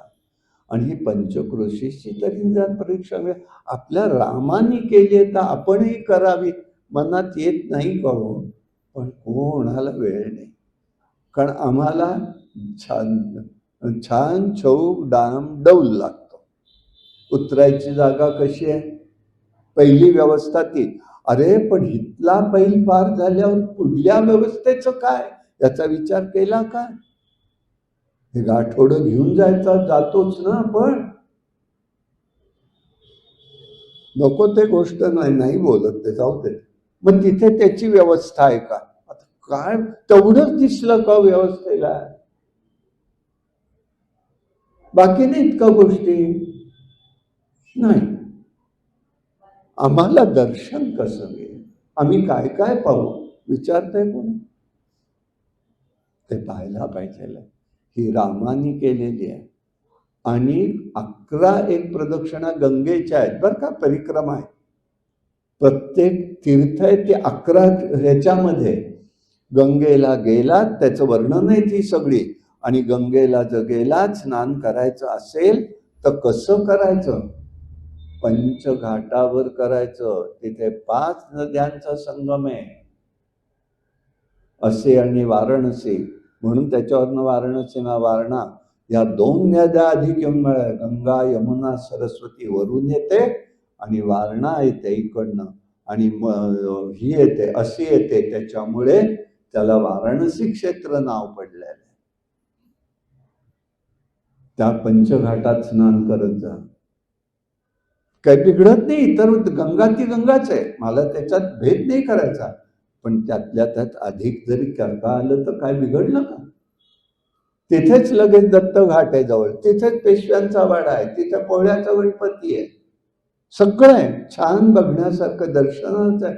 अरे डोळ्यात रूप साठवून घेऊन ना आपल्या भगवंताची, काय बिघडणार का? माधव बिंदू माधवाचं स्नान आहे हे. वाराणसी क्षेत्र म्हणजे विष्णूचं होतं, शिवानी तपस्येसाठी मागून घेतलेलं आहे. मग त्याच्या क्षेत्रामध्ये त्या नारायणाने शिवाकडनं मागून घेतलं, ते बद्रीनाथ झालं. माणसातच आहे असं नको वाटायला खुर्च्यांची वाटणी.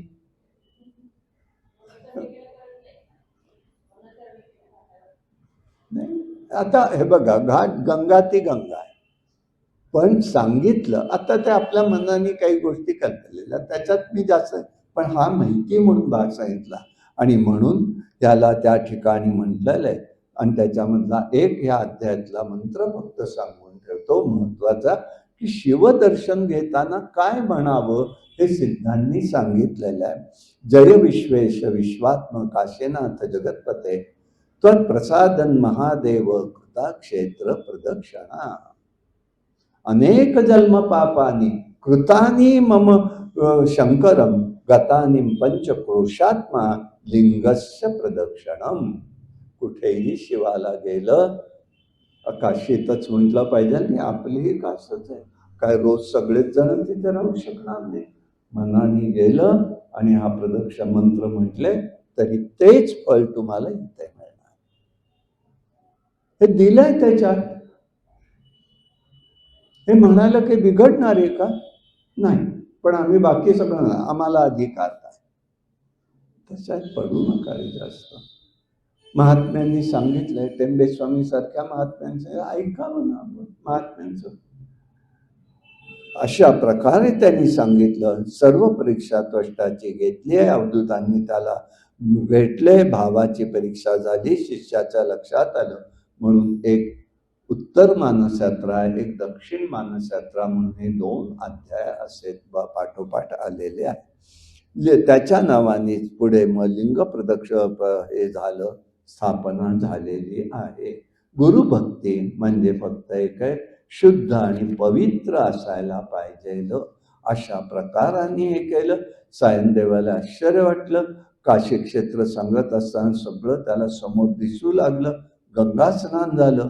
आनंद स्वरूप सच्चिदानंद परब्रह्म मूर्ती आत म्हणून सायनदेवानी गुरूंचं स्तुती केली. मग 8 श्लोकांचं स्तोत्र संस्कृतमध्ये केलेलं आहे. त्याच्यात तो म्हणतो, तुम्ही नित्य शुद्ध बुद्ध लक्षण स्वरूप आहात, जन्मरहित आणि निष्क्रिय आहात, नंतर तुमचंच पुष्कळ हे आहे. अशा प्रकाराने पुष्कळ स्तुती केली. आणि मग त्यांनी त्या ठिकाणी त्यांना थांबायला परवानगी दिलेली. आणि सद्गतीतून तो आता घर सोडून स्वामींच्या सान्निध्यात राहू लागला. अशा प्रकारचं वर्णन करून त्यांनी या ठिकाणी दाखवून दिलेलं आहे. हा भाग आपल्याला या ठिकाणी समजू शकतो. काल आपल्याला त्या गर्दीमध्ये शेवटची प्रार्थना राहिली ती, म्हणून ती घेऊन आजची करूया.